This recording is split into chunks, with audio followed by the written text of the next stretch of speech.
What if I told you that the price of almost everything you buy, from petrol to pizza, is decided by just two invisible forces: supply and demand? These two simple concepts control markets, businesses, and even global economies. When something is limited but everyone wants it, the price goes up. When there's too much of it and no one's buying, prices drop. But how does this actually work in real life? In this video, we'll break down supply and demand using clear, real-world examples so you can finally understand how prices are really decided. Today, we will talk about supply and demand explained with real examples. So, before we start, make sure to hit the like button and subscribe to my channel. 1. Introduction. The invisible forces that shape every price, supply, and demand are the two fundamental forces that determine how markets function. Whether you are buying vegetables from a local market, booking a ride through a mobile app, investing in stocks, or purchasing the latest smartphone, the price you pay is influenced by supply and demand. These forces operate in small village markets and massive global economies alike. They are the foundation of market-based economic systems and form the core principle of modern economics.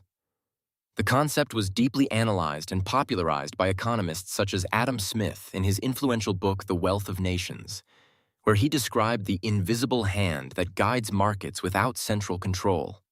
Supply refers to how much of a product or service producers are willing and able to offer at different prices. Demand refers to how much consumers are willing and able to purchase at various prices. The interaction between these two determines what is known as the market equilibrium price, the price at which quantity supplied equals quantity demanded. If demand increases while supply remains constant, prices tend to rise.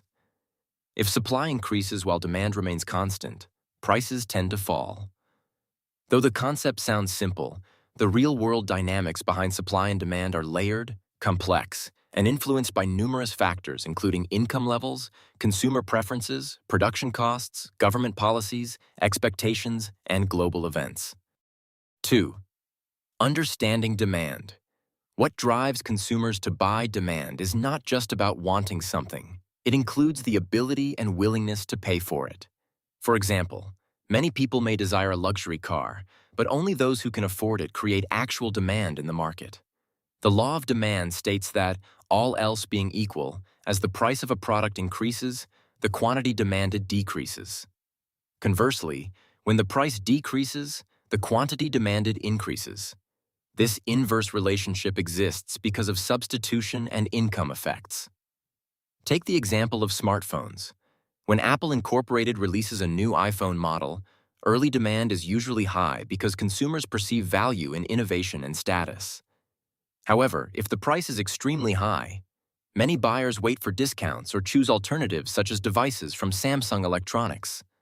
This substitution effect demonstrates how demand shifts based on price changes and availability of alternatives.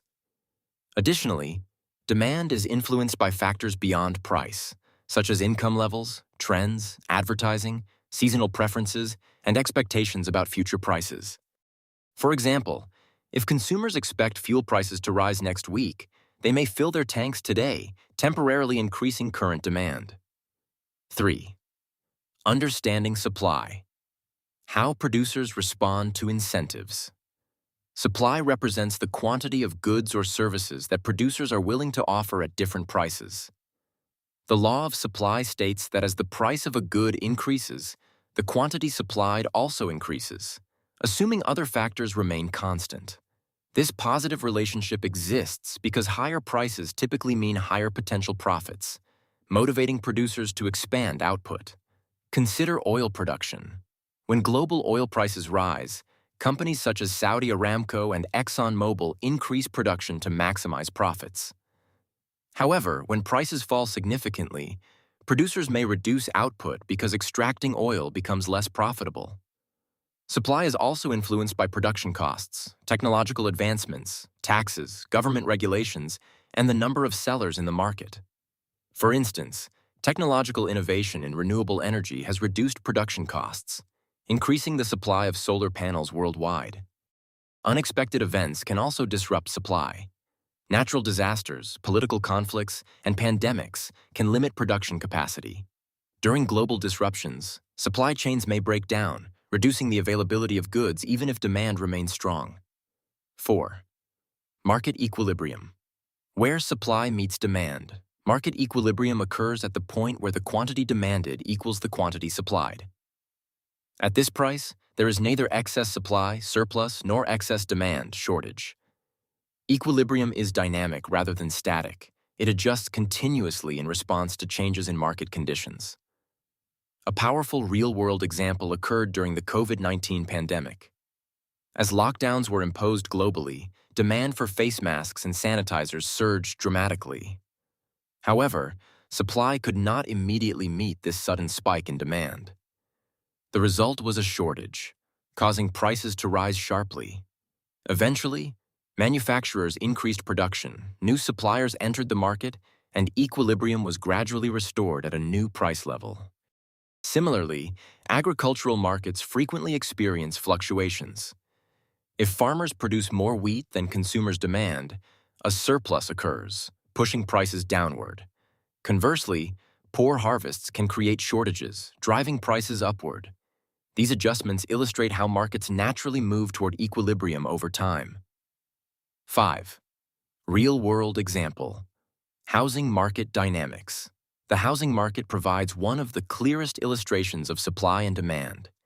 In major cities like New York City and London, demand for housing often exceeds supply due to limited land availability and growing populations. When more people want to live in these cities than there are houses available, property prices and rents rise. On the other hand, in areas where population declines or economic opportunities shrink, housing supply may exceed demand, leading to falling prices. Government policies such as interest rate changes also influence housing demand. When central banks reduce interest rates, borrowing becomes cheaper, increasing demand for mortgages and pushing property prices higher. Conversely, higher interest rates tend to cool demand. Real estate bubbles occur when demand rises rapidly due to speculation rather than fundamental need. If demand suddenly collapses while supply remains high, prices can crash, as witnessed during the global financial crisis of 2008. 6. Elasticity. Measuring sensitivity to price changes. Elasticity measures how responsive quantity demanded or supplied is to changes in price. If a small price change causes a large change in demand, the product is considered price elastic. If demand changes only slightly despite significant price changes, it is price inelastic. Essential goods such as insulin or fuel tend to have inelastic demand because consumers need them regardless of price. Luxury goods, on the other hand, often have elastic demand because consumers can postpone or avoid purchasing them. For example, if airline ticket prices rise significantly, many people may cancel or delay travel plans. Understanding elasticity helps businesses make pricing decisions. Companies analyze consumer responsiveness before setting prices. If demand is highly elastic, raising prices could reduce overall revenue. If demand is inelastic, higher prices may increase total revenue without drastically reducing sales volume. 7. Government intervention and market distortions. While supply and demand operate naturally, governments sometimes intervene to stabilize markets or protect consumers. Price ceilings and price floors are common interventions. A price ceiling sets a maximum price that can be charged, while a price floor establishes a minimum price. Rent control policies in some cities aim to keep housing affordable by limiting rent increases. However, if rent is capped below the equilibrium price, demand may exceed supply, leading to housing shortages. Minimum wage laws function as a price floor in labor markets, ensuring workers receive a certain wage level. If you liked this video and would like to see more like it, please give it the thumbs up, leave a comment, and click the button to subscribe.